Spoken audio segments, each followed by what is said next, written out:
hin oder vorne?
Das war ein Spiel, würde ich mal sagen. Wir haben jetzt schon einen Eindruck gewinnen können von dem ganzen Feld, Leute. Jetzt aber meine Frage, wer hat denn überhaupt gewonnen? Bekommen wir dieses Jahr Geschenke an Weihnachten oder gehen wir leer aus? Hat der Grinch gewonnen? Schwer zu sagen. Der Grinch wurde gefangen genommen. Ja. Dr. Jokaris konnte entkommen. Das heißt, es kann sein, dass da noch die ein oder anderen Weihnachtszombie-Muffels unterwegs sein werden. Oh. Aber der Grinch wurde auf jeden Fall in seine Schranken gewiesen und ich denke, der wird dieses Weihnachten so schnell nicht mehr wiederkommen. Ne? Leute, ihr habt's gesehen, der Grinch wollte wieder uns Weihnachten stehlen. Aber es wurde dagegen vorgegangen. Dann kommt aber noch hier der Faktor dazu, ob du selber brav warst. Das kannst nur du beantworten. Interessiert uns an der Stelle auch gar nicht. Wir wollen alles über dieses Feld hier erfahren. Und zwar, wo sind wir hier überhaupt? Auf Brickyard. Das Feld nennen wir Brickyard. Ja. Wir haben das einfach ganz schlau so genannt, weil wir hier auf einer alten Ziegelei sind. Ah, okay, also um Ja. diese Frage schon mal zu klären. Sieht ja hier ein bisschen nach alten Industriegelände aus.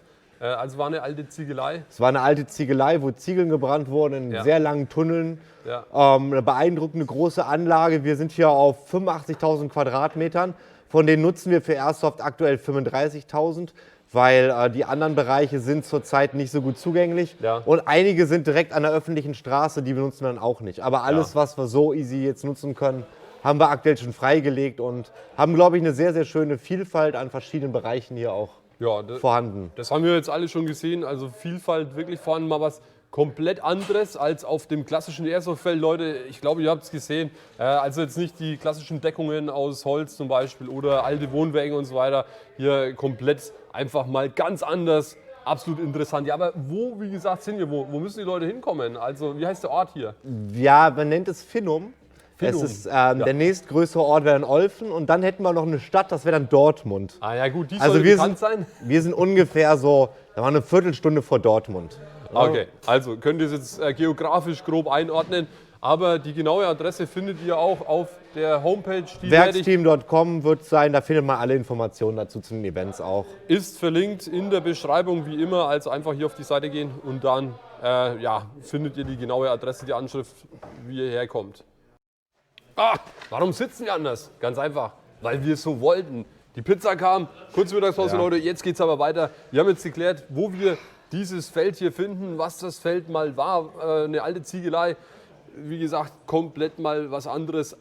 Kompletter Kontrast zu, sage ich mal, gewöhnlichen Airsoft-Spielfeldern. Ja, wir wollen aber noch viel mehr über dieses Feld erfahren. Und zwar, seit wann gibt es denn überhaupt jetzt dieses Airsoft-Feld? Seit wann kann man hier auf dieser Ziegelei Airsoft spielen? Und es werden keine Ziegel mehr hergestellt. Also wir haben mit dem Spielbetrieb schon für unser Team schon vor Corona angefangen und haben dann eine lange Pause leider einlegen müssen. Da haben wir das Spielfeld aber noch nicht für alle öffentlich gemacht, sodass wir da noch ein bisschen Ruhe hatten. Und nach Corona haben wir dann gesagt, da war dann alles geklärt mit dem Bürgermeister und mit dem Ordnungsamt und so weiter, wo man da sich überall vorstellen muss halt.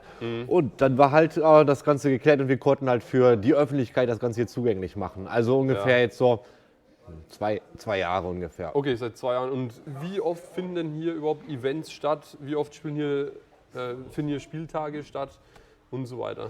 Also wir machen aktuell einmal im Monat einen Spieltag, meistens am Anfang des Monats. Ja. Und ja, da machen wir dann meistens einen Samstag und einen Sonntag, wo wir dann, wenn es ein bisschen wärmer ist, hier auch von Samstag auf Sonntag meistens übernachten und abends noch ein bisschen Spaß hier haben auf dem Feld. Okay. Samstag ist ein normaler Spieltag dann und Sonntag dann halt auch. Ah ja, okay. Dann Also, ist voll. jetzt hast du schon gesagt, übernachten. Ja, das wäre auch eine Frage, die uns natürlich brennend interessiert. Jetzt hast du ja schon erwähnt, es kommen Leute eigentlich von überall her. Ja klar, die können vielleicht am selben Tag nicht wieder nach Hause zurückverlegen. Die würden hier gerne übernachten. Gibt es denn hier bei euch auf dem Feld direkt Möglichkeiten zur Übernachtung? Also mit Rücksprache wenn man uns dann fragt, dann können wir da was regeln. Ja. Dass man jetzt nicht irgendwelche fremden Leute hier auf dem Gelände, wo Baumaschinen im Wert von Millionen rumstehen, so übernachten lässt, ist klar. Deswegen, wenn wir hier sind, dann ist es immer möglich, dass die Leute mit uns zusammen dann einen lustigen Abend verbringen und unter unseren Regeln in den Bereichen dann hier nächtigen. Das heißt, keiner verlässt nachts die Gebäude. Hier sind Kameras draußen, die Sachen filmen alle. Und da möchte man natürlich nicht, dass dann da Leute nachts auf den Videos zu sehen sind. Ne? Da ist dann Ruhe und sonst ist alles in Ordnung hier. Aber ansonsten gäbe es auch bestimmt in der Umgebung, hier ist es sehr, sehr ländlich gelegen hier, aber gibt es auch Übernachtungsmöglichkeiten? Wir haben hier im Dorf direkt eine Möglichkeit bei einem kleinen Hotel. Ansonsten haben wir auch einen Bauernhof, wo man mit der ganzen Familie ganz tollen Familienurlaub dann machen kann anscheinend. Ja, der ist immer ausgebucht, so heißt es auf jeden Fall. Ja, das kommt wohl gut an. Und ja, hier ist eine Urlaubsregion. Also wenn jetzt Sommer hier ist und nicht gerade kaltes Winter ist, dann ist hier eine richtige Urlaubsregion. Ist ja Münsterland auch, ne? Aber was gibt's denn Die hier Leute zu machen? fahren zum Urlaub, die fahren hier Fahrrad am Kanal. Also ist jetzt nicht eine Region, wo ich wohne ja hier, ich brauche hier nicht Urlaub machen, aber die kommen zum Fahrradfahren zum Teil hierhin halt, ne? Ja Und gut, so. ich bin ja auch ein bisschen weiter hier angereist, das heißt, ich kenne die Gegend jetzt auch nicht so genau. Ist hier relativ flach quasi, wenn du sagst Fahrradfahren, hier die Rentner und so bestimmt. Es ist schön flach hier, man kommt gut vorwärts und es ist im Sommer, es ist hier ein super geiles Klima, ganz lauer Wind, also sehr angenehm. Okay, kommen wir zurück zum Feld. Wir wollen ja hier nicht über unseren nächsten Urlaub reden. Stimmt, habe ich ganz vergessen. Ja, mach den auch nicht hier, mach den woanders. Hier haben wir schon genug Leute mit Fahrrädern. Okay, gut, dann Hinweis am Rande. Ja, wo finden wir eigentlich jetzt die Termine für eure Events? Ist das jetzt nur auf eurer Homepage oder seid ihr auch bei Facebook, Insta, ASVZ zum Beispiel vertreten? Also ich setze die meistens immer auf die ganzen Sachen rein. Wir müssen ja auch mal über alles reden. Ich meine, man sollte auch Airsoft Base erwähnen, jetzt nicht sonderlich groß, aber ist auch vorhanden. Ne? Dann haben wir noch Begadi, hat auch ein Projekt gestartet, wo sie Social Media mäßig was machen. Alles interessante Projekte. Wir versuchen halt überall die Termine reinzusetzen, dass die einfach erstmal drin stehen. Das heißt, auf der Begadi-Seite findet man uns und findet uns bei Airsoft Base. Wir haben in ASVZ haben wir die Sachen reingesetzt. Auf Facebook werden die Sachen auch regelmäßig gepostet. Auf Instagram verbreiten wir natürlich auch immer die frohe Kunde. Ansonsten ist es mal ausverkauft. Von daher, wir brauchen eigentlich die ganze Werbung gar nicht machen, aber es macht halt Spaß. Ne? Ja, natürlich, ja. Gut, aber du sagst ja, ihr bräuchtet die Werbung nicht machen, aber es ist eine Bereicherung, sagen wir, für Leute, die euch noch nicht kennen, die würden nur von euch erfahren und genau, und dadurch erfahren auch Leute, sagen wir, neue Leute und genau, dafür ist auch dieses Projekt, sag ich mal, dass wirklich die Community jetzt mal die Vielfalt kennenlernt. Ja, was gibt es überhaupt für Felder in Deutschland, von denen man vielleicht gar nichts weiß? Geht mir genauso auch immer. Ja, ich erfahre immer, ja, da gibt es noch ein Feld und da habe ich noch nie davon gehört. Ja, aber mega gut, ja. Du hast meistens halt Outdoor-Felder in Wäldern oder in Bunkerregionen, wo du alte Bunkeranlagen hast. Ja. Oder du hast eine CQB-Halle, wo aus Sperrholz alles zusammengetackert ist. Ja. So diese beiden Felder. Oder halt, wenn du Airsoft-Helden jetzt nimmst mit der schönen Heldenhalle, wo sich ein Besuch mega lohnt, die ist natürlich sehr hochwertig gemacht. Ne? Da sind natürlich Container drin, richtig cool gemacht und auch modular. Ne? Aber sonst hatten wir ja früher Schacht 8 gehabt, das war ja ähnlich wie das Gelände, noch mit dem Tunnel unten drunter und solche Sachen, aber auch Industrial halt. Und seitdem Schacht 8 zu ist, gibt es halt gar nichts mehr in der Richtung. Und da bin ich schon froh, dass wir die Möglichkeit haben, hier noch ein bisschen Abrisskult zu betreiben. Ja, hier mit diesen ganzen Dreckbergen und hier die ganzen Hügel, also es ist schon ganz Die anderes sind jedes Feeling, Mal sag ich anders. Ja. Also die Hügel sind jedes Mal anders. Wir haben jetzt riesige Plateaus, wo vorher Bagger drauf standen Ja. und so, die im Sommer sind es zum Beispiel weg. Ne? Wenn jetzt Gartenarbeit viel ist, Leute Gärten machen, dann geht die ganze Erde an die Leute und dann ist halt... Ja, die Decke kommt auch langsam runter. Ja, Aber es geht. macht nichts. Da muss man durch. Da muss man nur, ja. Wir haben heute Nacht ja auch übernachtet, gab auch keine Probleme. Keiner wurde von Tieren angefressen. Eben, also.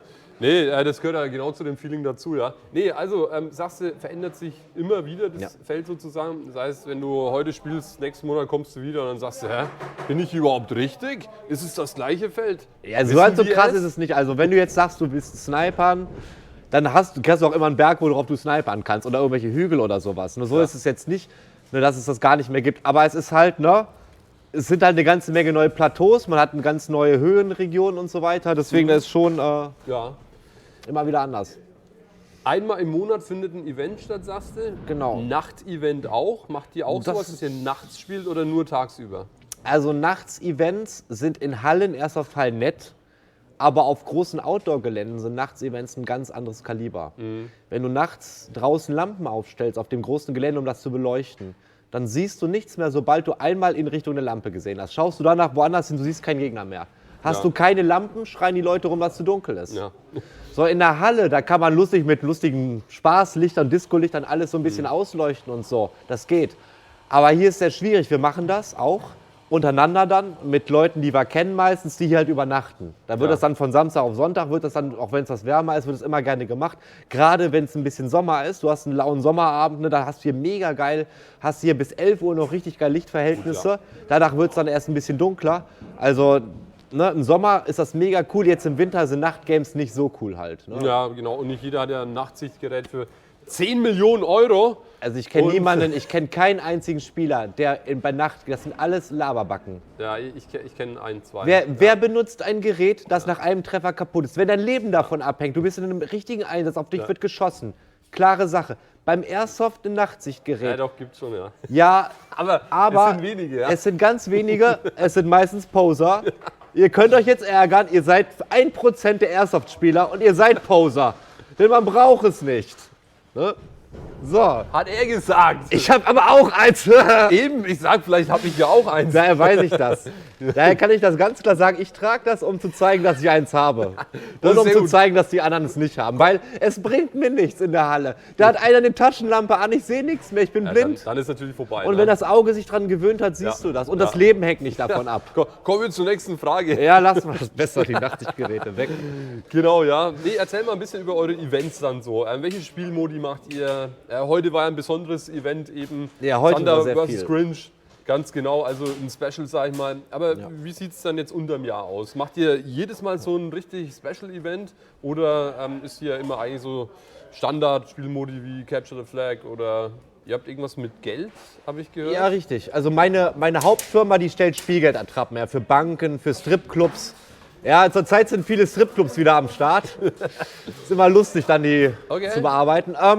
Und daher hatte ich mir gedacht, wenn du eh schon Geld herstellst, ne, dann könnte man ja den Blutgeld, den Beutegeldmodus nachmachen damals. Und so ist es auch alles entstanden. Damit haben wir quasi angefangen, weil wir haben dieses Deathmatch immer, das hast du überall. Ja. Und meistens hast du keine Auswertung. Das heißt, die Leute, ne, es gibt einzelne Fälle, die haben coole Systeme, ne, manche haben digitale Systeme, manche machen das mit irgendwelchen Markierungen. Aber ansonsten hast du halt einfach für die Spieler, die spielen ohne Ziel. Die kämpfen gegeneinander, bekriegen sich da, das ist Action, aber du hast halt kein richtiges Ergebnis nachher. So, deswegen machen wir zum Beispiel sowas wie, wir machen erstmal einen Aufwärmmodus, wo es einen Capture Point gibt mit so einem Bombenkoffer, wo man gedrückt halten kann, dann quasi wird die Zeit genommen, wie lange der Punkt eingenommen wurde. Ja. So, das heißt, wir können nachher sagen, ihr habt gewonnen, ihr habt verloren. So, das ist für die Spieler auch wichtig, finde ich, dass sie nachher wissen, weil ansonsten ist es einfach, wenn man den Spielern nicht mal sagt, wofür sie gekämpft haben, dann ist das, finde ich, einfach ein Zeichen, dass man keine Wertschätzung dem Spieler gegenüber hat. Okay, Dann macht ja. man sich nicht mal die Mühe, dem zu sagen, wer gewonnen hat. Also das heißt, das ist hier schon durchdacht. Denkst du dir eine richtige Story aus, wie ja heute hier natürlich auch. Ich denke mir, Ein wofür richtiges würde ich mein Skript. Geld ausgeben? Wofür Ja. würde ich gerne heute dieses Geld ausgeben? Und wo würde ich gerne mein Geld ausgeben und sagen, das war es wert und das hat Spaß gemacht, das mache ich nochmal. Ja, Punkt Geld. Spielgeld haben wir schon bearbeitet jetzt. Was kostet denn überhaupt? Wir waren ja noch bei den Missionen, die wir haben, auch noch gerade bei denen. Wir haben nämlich extra verschiedene. Habt ihr noch mehr? Nee, wir haben ja, das Geld benutzen wir benutzen es einmal für Beutegeld. Ja. Das haben wir zum Beispiel samstags. Und sonntags machen wir zum Beispiel einmal den Modus Heist. Das haben wir aus GTA uns angeschaut. Da muss man quasi den Tresor plündern. Und du glaubst gar nicht, wie lustig das ist. Die Leute denken alle, easy Sache. Weißt du, klar, wir plündern das. So, dann kommen die da an. Ja, Leute, wo sind eure Rucksäcke? Wie Rucksäcke? Ja, ihr habt 10 Rucksäcke bekommen. Wie wollt ihr das Geld tragen? Scheiße, wo sind die Rucksäcke? Wer hat die Rucksäcke? Ja, die liegen noch am Spawn. Ja, Einbruch, die machen einen Einbruch und nehmen keine Rucksäcke mit. Okay, da fängt schon an. Also solche Sachen, das war ein Einzelfall jetzt, aber gut, da haben wir daraus gelernt. Da versuchen wir immer coole Sachen zu machen. In dem Fall müssen sie halt an den Tresor, der in der Halle steht, der wird bewacht. Da muss man dann quasi das Geld rausholen und dann sicher wieder vom Spielfeld runter machen. Das ist schon nicht ohne. Das sind 150 Kilo, die da bewegt werden an Geld. Ui, okay, muss Also das einer 100 tragen natürlich. Es gibt keinen. Jeder, der in einem Film eine Million so wirft, das sind 10 Kilo. Eine Million wiegt locker 10 Kilo. Hast du 2 Millionen Dollar, hast du schon 20 Kilo. Ne? Ein Schein wiegt 1 Gramm, du hast 100er Scheine, also kannst du easy ausrechnen. Ne? Das ist nicht so wie im Film oder wie im Computerspiel. Das ist richtig Gewicht und das kostet Zeit, das Abpacken. Ja. Die Leute sind da, die sind am Packen und am Packen das Geld rein. Das kann man sich gar nicht so vorstellen. Du bist unter so einem Druck, die Leute, da wird ja auf dich geschossen teilweise. Ja, sicher, du musst dir die Fluchtwege müsst ihr sich frei halten und sichern. Ne? Das ist richtig viel Koordination, die die da machen. Und das ist auch einer der beliebtesten Modus. Und dann haben wir jetzt Counter-Strike 2 uns geholt. Quasi wie beim Computerspiel. Du hast Counters und normalerweise Terroristen. Du hast Bomben, die müssen platziert werden. Wir nehmen allerdings mehr als eine Bombe, weil wenn du mit 30, 40, 100 Leuten spielst, eine Bombe ein bisschen wenig dann. Ja. Ne? Spielmodi ist auch so, ein Leben hast du nur. Ne? 5 Minuten geht die Runde aber auch nur. Ne? Das heißt, nach 5 Minuten kannst du dann quasi wieder rein, wenn du bist, aber dadurch hast du halt den Realismus, ne? Mit Geiselbefreiung und allem drum und dran. Das heißt, da gucken wir, dass wir wirklich die ganzen Computerspiele sehr gut kopieren und ich glaube, das kommt auch gut an, weil das Feedback ist immer sehr, sehr schön eigentlich danach. Ja, und wie du schon gesagt hast, sehr gut besucht, also muss das gut ankommen, offensichtlich. Ja, oder wir sind wirklich die Einzigen hier, aber das ist nicht der Fall. Also es gibt noch andere Felder, von daher... Ja, okay, alles klar. Dann das jetzt eben zu euren Events. Wer kann hier eigentlich spielen und was kostet das Ganze? Ja, also wenn ich jetzt hier einfach komme, ist ja jeden Monat einmal, sagst ist Open Game Day sozusagen. Jeder kann kommen, aber... Jeder, der ein Ticket kriegt, kann kommen. Jeder, der ein Ticket bekommt, und wir haben auch Leihausrüstung da. Die wird zum Beispiel haben wir von Begadi sehr viele Leihwaffen bekommen und von Filex. Ja. Und die bekommen die Spieler dann natürlich, wenn sie jetzt Freunde mitbringen, auch ausgeliehen. Das heißt, du kannst jetzt Leute mitbringen, die noch nichts mit Airsoft zu tun hatten. Die bekommen bei uns, aber nicht nur eine Waffe, die bekommen einen Plattenträger, eine Backup, Magazine, alles, was du halt so brauchst. Hier, alles, Leute, einfach alles. Komplettes Loadout. Und warum geht das? Das geht deswegen, weil ich ganz viele Leute angeschrieben habe, die ich über all die Jahre kannte und gesagt habe, passt mal auf, wir haben jetzt ein Feld, schickt uns doch mal bitte Red Dots zu. Haben wir Firefield gefragt. Firefield hat uns brandneue Red Dots für alle Leihwaffen geschickt. Begadi, brandneue Waffen, hier Firefield, da. Bad Agency, auch alles vollgekloppt mit Waffen und so. Also richtig gute Ausrüstung, damit macht es auch Spaß zu spielen. Ich selber nutze die auch, ich benutze gar nicht mal meine eigenen Airsoft-Waffen, weil ganz ehrlich, wenn die kaputt sind, die schicken wir ein, die kriegen ja eine neue zurück, also nicht eine neue, aber repariert halt zurück.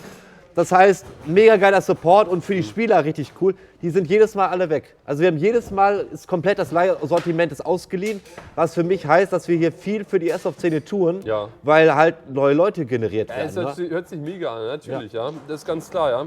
Und was kostet es dann, wenn ich jetzt hierher komme und sage, ich mache jetzt hier einen Spieltag mit, einfach mal so? Also wir Plus Leihausrüstung dann, was würde mich das so kosten jetzt? Wir kosten so ungefähr 37 €, kostet der Spieltag jetzt. Ohne Leihausrüstung? Ohne Leihausrüstung erstmal, das ist ein bisschen höher als auf anderen Feldern. Aber wir haben hier echt viel, was wir ja dafür aufstellen müssen und geben uns auch wirklich mit den Modis immer Mühe. Und da es ausverkauft ist, könnte es anscheinend auch teurer sein, aber machen wir nicht, ne? Reicht. Reicht, ja. So, und wenn ich jetzt sage, ich habe noch gar nichts, möchte hier mal reinschnuppern? Kannst du für 35 € Leihausrüstung mit Munition dabei, mit allem. Achso, also wenn ich ohne dann 37 und mit nur 35 €, ne? Nein, die Leihausrüstung kostet 35, aber da habt ihr alles dabei, Brille, hygienisch abgesprühte Gesichtsmaske und all so ein Ja. Krams. Und, Wie viel Schuss sind dabei? Das interessiert uns natürlich am meisten. also du kriegst 1000 und wenn das nicht reichen sollte, können wir nochmal nachjagen, aber es hat bisher noch niemand diese 1000 verballert eigentlich. Weil wir sind ja keine Airsoft-Halle, wo wirklich Schuss auf Schuss ganz eng, sondern hier ist auch ein bisschen größere Distanzen, wo man mal ein bisschen sich auch bewegen muss. Also ein bisschen hier Disziplin am Finger, ne? Und dann kommen wir mit den 1000 Schuss, glaube ich, ganz gut hin. Richtig, ja. Jetzt hast du gesagt, wenn du ein Ticket bekommst, dann darfst du mitspielen, ist ja ganz klar. Sollte man sich hier im Vorfeld irgendwie anmelden, beziehungsweise kann man online buchen oder kann ich auch hierher kommen? Gewisses Kontingent an Tickets ist immer noch verfügbar. Wie würdest du sagen, sollen es die Leute am besten handhaben, wenn sie mal hierher kommen wollen zum Spielen? Also es ist sinnvoll so, dass man sich rechtzeitig die Tickets holt. Also Wo bekomme ich die meistens her? auf unserer Webseite. So nach 2 Wochen vor dem Event wird es wirklich sehr eng meistens. Also das kennt man ja, ne? Einen Monat vorher sind hier immer die schön früh immer einkaufen so.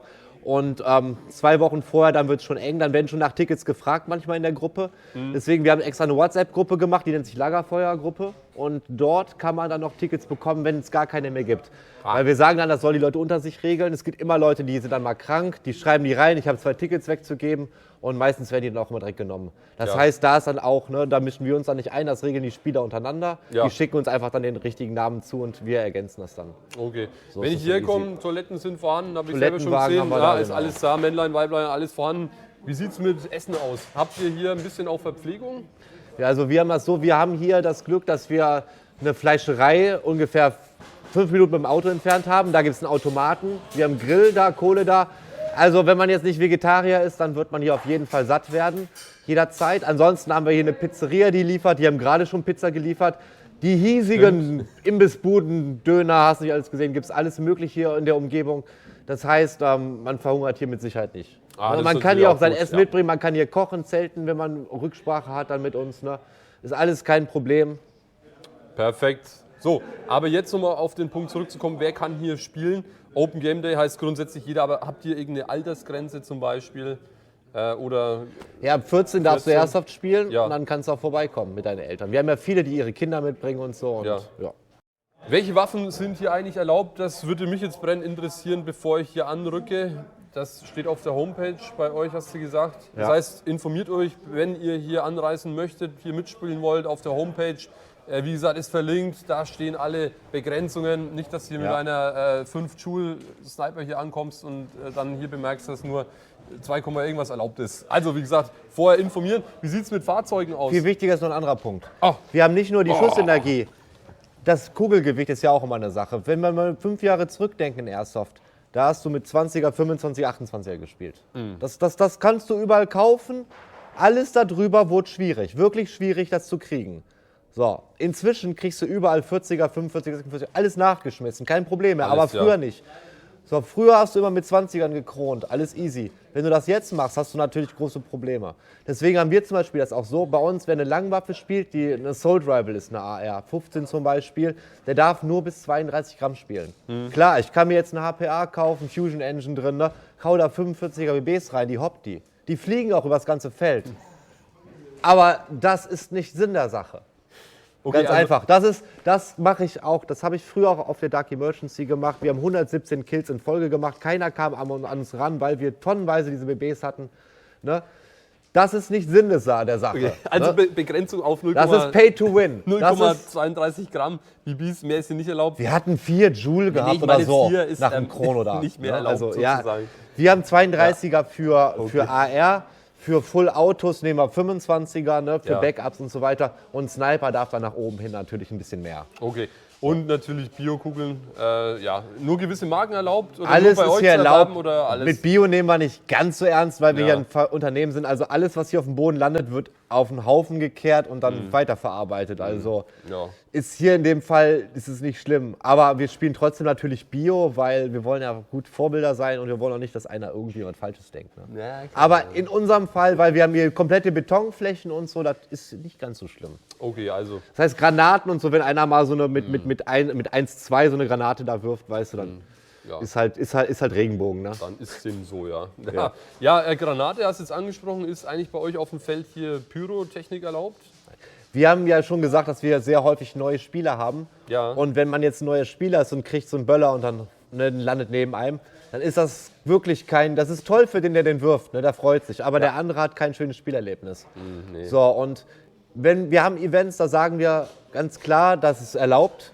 Da wird aber auch vorher dann gesagt, per E-Mail und den Leuten wird ganz klar kommuniziert, Gehörschutz, ne? Oder hier Watte in den Ohren oder irgendwas rein.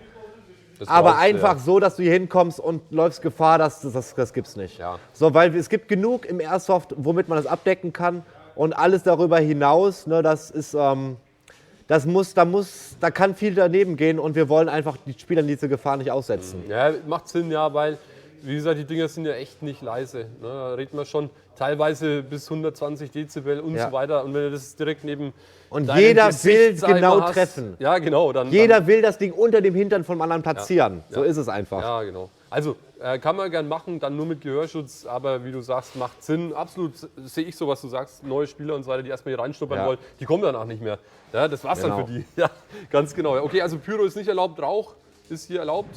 Rauch, alles von EG ist erlaubt. Rauch ist auf jeden Fall erlaubt. Rauchen kannst du hier auch auf dem Feld, ne? Ja. Ganz klar. Also In der Off-Zone jetzt nicht so, wir haben auch Nichtraucher, aber auf dem Feld ist das egal. Wer unbedingt da stehen will und zeigen will, wo man ist, dann macht das. absolut, ja. Immer in der hohlen Hand rauchen, haben wir doch gelernt, ganz klar. Okay, Fahrzeuge, kann ich hier mit meinem Teamfahrzeug kommen, Kaliber 50? Ja, die Fläche gibt es ja auch her. Ja, also ich kann sogar in die Hallen quasi reinfahren. Man kann durch die Hallen fahren, man kann mit dem MG die Leute aus den Bergen rausschießen und alles möglich. Stimmt, ja, macht natürlich Sinn und macht natürlich auch Spaß, glaube ich. Ja?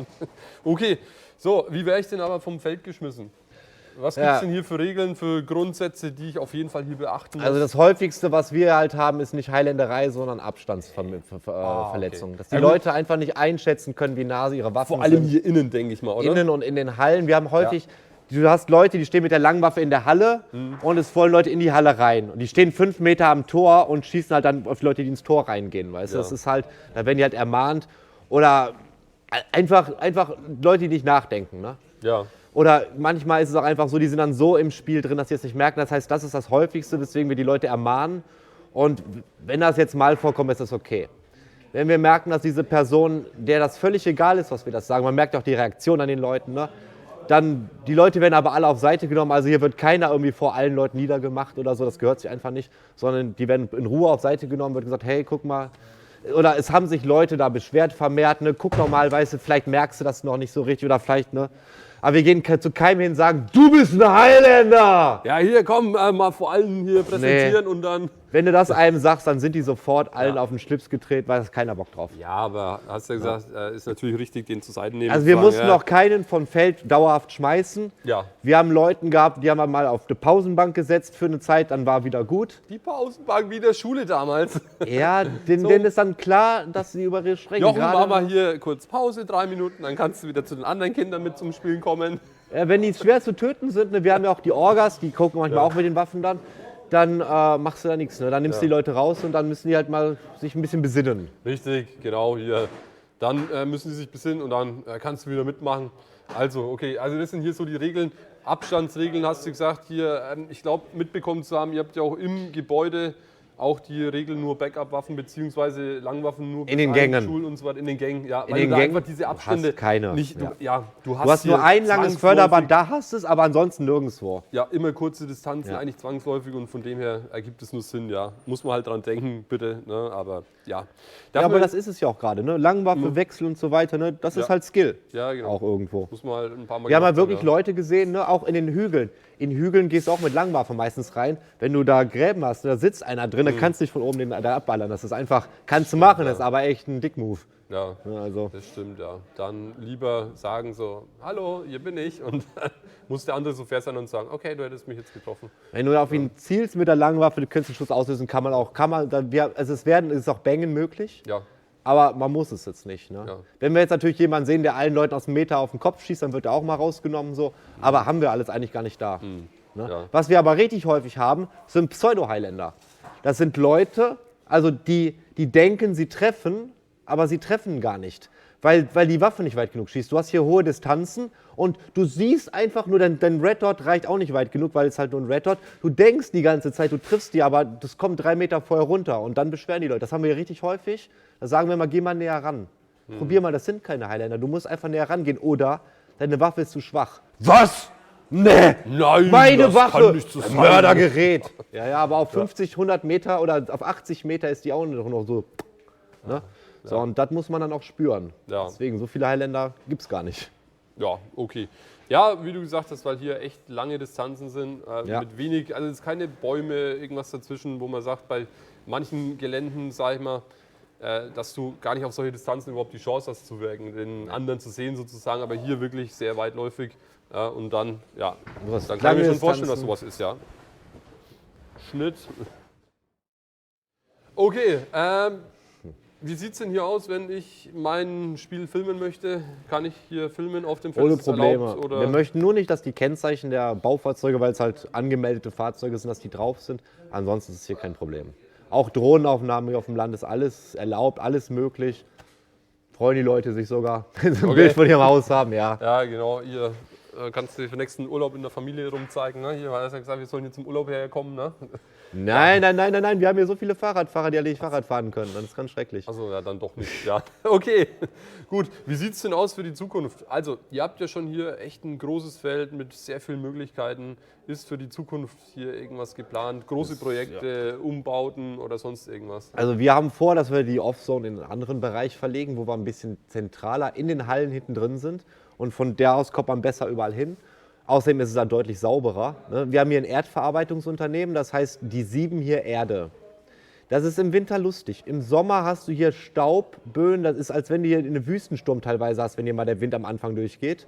Ne? kann ich mir Deswegen, vorstellen, also ja. ich will jetzt mich nicht zu weit aus dem Fenster lehnen, aber ich bin der Meinung, dass das hier wirklich eines der anspruchsvollsten Gelände ist für Skier. Weil du hast hier Matsch, du hast hier feinsten Staub, also die GBBs, die musst du danach komplett zerlegen hier da auf dem Feld, müssen alle Leute. Deswegen, also du siehst hier viele mit SIGs rumlaufen, fast kaum GBBs. Es ist hart für Skier. Wenn du einmal vorne im Sand landest oder im Schmutz landest mit deinen ganzen Macs, ne, kannst du die auch einmal komplett reinigen. Also am besten, wenn man hier auf dem Spielfeld war, Tüte, alles rein und zu Hause in Ruhe alles mal sauber machen. Ja, und dann hier mit dem Strahler hier alles komplett einmal durchspülen, ja, in der Autowaschanlage. Ne? Deswegen, ist also- wirklich so, ja. Also, ich bin ja selber hier rumgehopst und ist tatsächlich so alles hier richtig Matsch. Da kannst du dich mal so richtig austoben und hier komplett rumsuhlen, wenn du möchtest und richtig schmutzig werden. Am besten mit Leihwaffen. Nein. Wir haben Leute gehabt, die kamen zurück.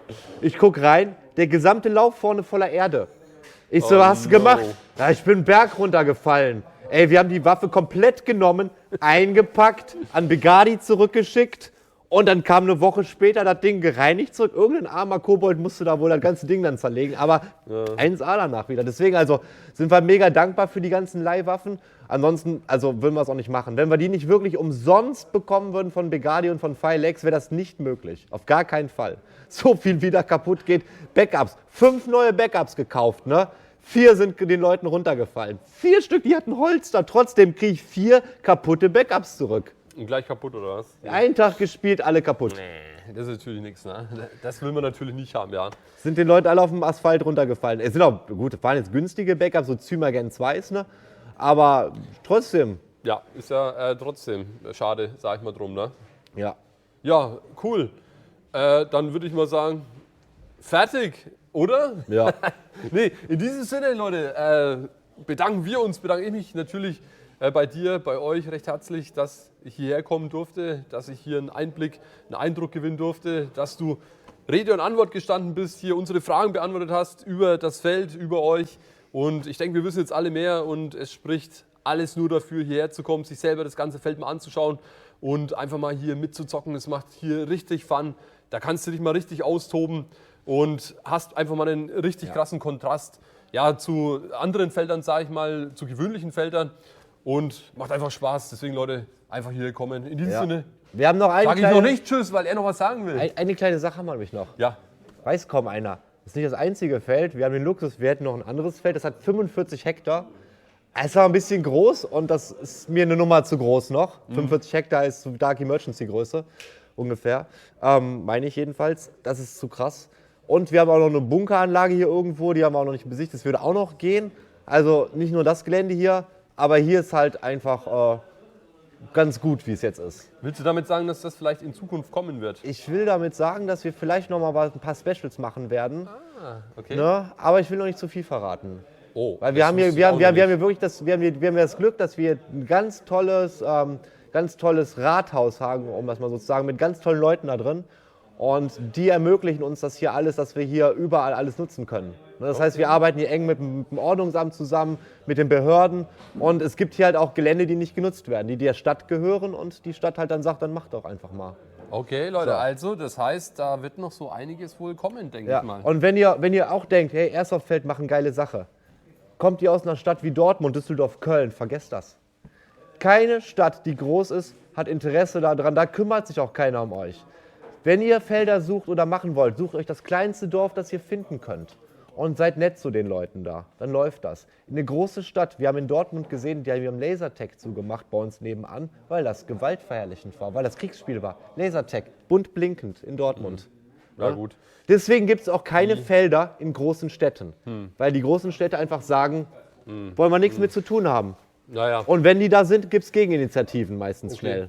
Also, Habe ich alles schon erlebt. sag ich mal, hast du hier, Haben wir hier quasi Glück. alles richtig gemacht, sozusagen. Und wie gesagt, jetzt zum Schluss, es kommt wohl noch einiges mehr. Ja. Und dann würde ich sagen, da bleiben wir auf jeden Fall dran. Machen wir. Und ja, freuen uns schon auf die Überraschung, wann auch immer die kommen mag. In diesem Sinne sage ich jetzt vielen herzlichen Dank nochmal und ich hoffe, ihr seid beim nächsten Mal wieder dabei und ich hoffe, ihr kommt hierher und schaut euch das selber mal an. Ja, wir warten auf euch. Wir warten auf euch, ja? Sie warten auf euch. In diesem Eigentlich Sinne, nicht. Aber egal. Hört sich nett an. Okay, Leute, ich sage jetzt einfach ciao. Ciao.